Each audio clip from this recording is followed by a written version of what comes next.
Hi, I'm James. This is Whiteboard Wednesday, and today we're going to talk about loose slots. Warehouse slots, and why those matter to your warehouse or even your manufacturing arm and the warehouse that you keep.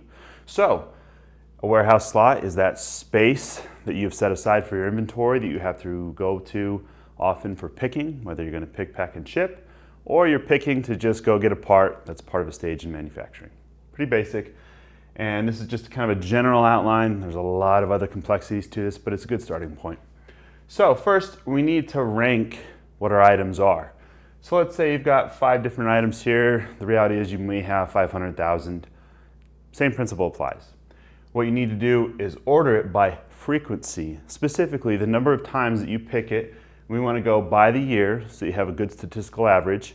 And so let's say that you have a part that you pick 10,000 times in 1 year compared to a group of parts that there are 10,000 items within that bulk that you pick on average once per year. We're looking for the number of times that we pick that item by frequency. So the highest number of picks. We can find that through reporting, through a sales query. A lot of possible places to find this. Again, with something like this, if you have an automated solution, it's way easier to find it and narrow down your immediate categories rather than going through your old spreadsheet. I think you've heard this before.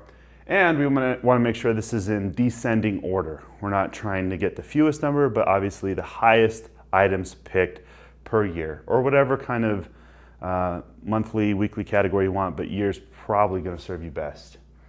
From here, once we've picked our rank, we can go by location, meaning what is from the spot that your picker is located. Do they go directly to one place? Let's say this is shipping and then receiving and they're just going from one spot to another and there's not much distance traveled, or are they going all throughout several aisles? We need to account for what the shortest distance is between the common pick area and where they're going to pick that item and the slot that's located. Not only that, how accessible it is. So if you have, let's say again, some highly frequently picked part, but it's way high up in the shelf, and if it was accessible at ground or even mid level as far as access to your employees, it's going to make a lot more sense than having to go get the pallet jack or something else, a ladder, to go get that item, unless it's a heavy item that needs that. Again, a lot of factors, but accessibility is really, really important. And then even how it's picked.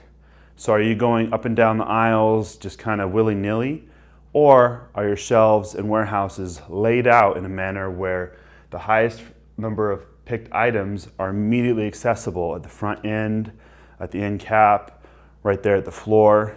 And the whole point of this is so that we can save time. This is where the jackpot comes in. If we can reduce the time of travel between pick station to slot item, where that's picked and bringing it back and shipping, every time that we shave off increments of time, we're saving time for the next order and the picking, the packing, the shipping, or the next time we have to pick and send it to manufacturing. So if we can keep these two things in mind, both the rank and the location, we're going to save time. That's going to help with our revenue. It's going to help with our labor costs. And the overall idea of this entire process is the less amount of time used to pick, pack, ship, or pick and send on to manufacturing, the more effective we are, and more effective we are as a company. So if we can just use a couple of these items and incorporate it into our business, we're going to see some savings for us, for our employees, hopefully a little bit faster turnaround for our customers, which, hey, who doesn't like that? So that's this Whiteboard Wednesday, talking about warehouse slots and nothing else, just warehouse slots.